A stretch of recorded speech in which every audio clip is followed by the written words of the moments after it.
សួស្តីបងប្អូនទាំងអស់គ្នាវិលត្រឡប់សារជាថ្មីមកកាន់ Model Electro ថ្ងៃនេះខ្ញុំមាន Model Smartwatch Series ថ្មីទើបតែចេញហើយក៏សូម review តាក់ទងជាមួយនឹងមុខងារក៏ដូចជារបៀបនៃការប្រើប្រាស់ជាមួយនឹង smartphone របស់យើងផងដែរអញ្ចឹងបងតោះថាតើ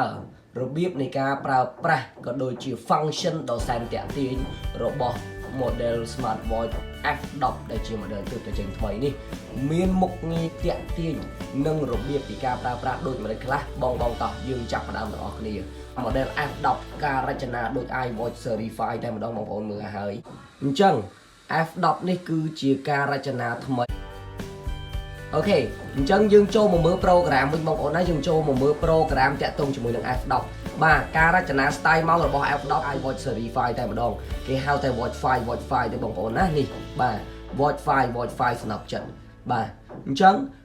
ដើម្បីដូរ style មកដូចខ្ញុំអូសឲ្យបងប្អូនមើលអញ្ចឹងណាគឺយើងអូសពីលើមកក្រោមក៏បានពីក្រោមទៅលើក៏បានគឺយើងអូស style មកបានហើយអូសមួយឆ្វេងគឺយើងមើលកំណត់ត្រាការគេងរបស់យើងណាបាទអញ្ចឹងអូសមកស្ដាំវិញចូល style មកអូសមកស្ដាំអូសមកឆ្វេងពីស្ដាំមកឆ្វេងគឺយើងចូល program ចឹង program មានមុខងារវាស់ចង្វាក់បេះដូងវាស់សម្ពាធឈាមវាស់អុកស៊ីហ្សែននៅលើនឹងហើយស្រេចបងប្អូនណាបាទណាដើម្បីវាស់ចង្វាក់បេះដូងឧទាហរណ៍តែយើងចូលវាស់ចង្វាក់បេះដូងបាទចូលគឺវាមានលោតប្រព័ន្ធភ្លើងដើម្បីវាស់ចង្វាក់បេះដូងរបស់យើងផងដែរបាទនៅក្នុងនេះគឺមានមកចប់តែម្ដងបងប្អូនមានវាស់ចង្វាក់បេះដូងវាស់សម្ពាធឈាមវាស់អុកស៊ីហ្សែនក្នុងឈាមនិងកំណត់ត្រាអីផ្សេង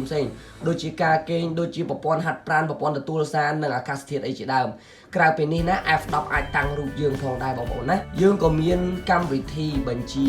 ចាក់បទចម្រៀងលើ smartphone ផងដែរហើយនឹងមាន stopwatch មានកន្លែងកំណត់ត្រាអីផ្សេងដូចជាសារ៉េពលឺជាដើមណាបងប្អូនណាបាទអូខេបងប្អូនបន្ទាប់ពីដឹងពីរូបរាងដ៏ស្រស់ស្អាតរបស់ F10 រួចរាល់មក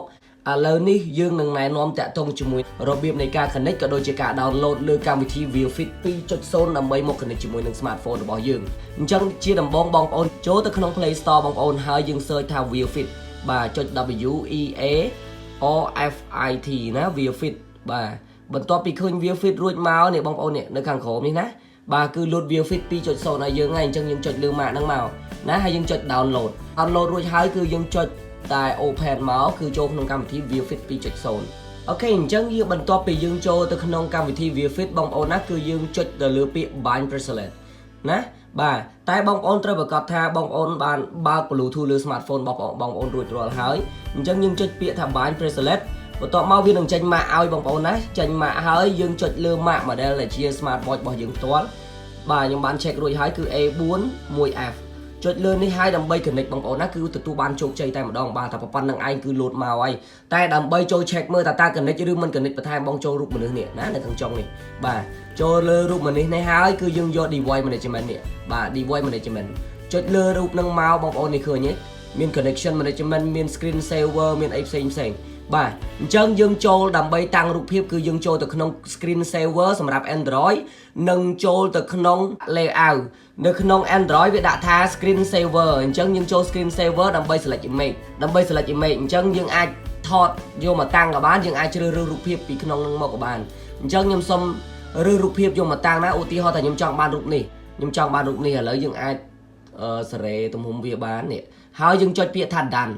ចុចពាក្យថា done ហើយយើងចង់ send ណាអូខេ send មកណា send ចូលម៉ាស៊ីនបាទសុំចាំបន្តិចណាវានឹងលោតភាគរយពី 1% រហូតដល់ 100% ដើម្បីបញ្ជូនរូបភាពចូលទៅក្នុង smartwatch តែម្ដងបងប្អូន version Bluetooth លើ smartphone របស់បងប្អូនកាន់តែខ្លាំង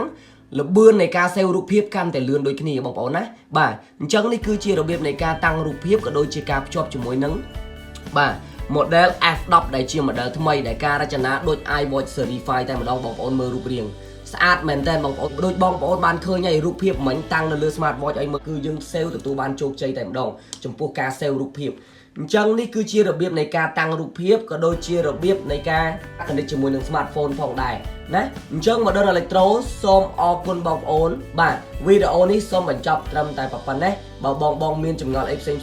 សូម search ណា Model Electro នៅលើ Facebook ឬក៏អាចតាក់ទងតាមលេខទូរស័ព្ទ 069 3485 ដើម្បីកំងអីវ៉ាន់ឬក៏អាចទៅ check សួររកព័ត៌មានថាតើមាន model smartwatch ណាខ្លះបាទអញ្ចឹងបងប្អូននេះបងប្អូនណាគឺបានតាំងរូបបានជោគជ័យតែម្ដងដូចខ្ញុំបាន save ឲ្យមិញស្រេចណាពី smartphone មកខាង smartwatch របស់យើងណានិយាយម៉ាត់ណាម៉ាត់ហ្នឹងបងប្អូនអញ្ចឹងបាទ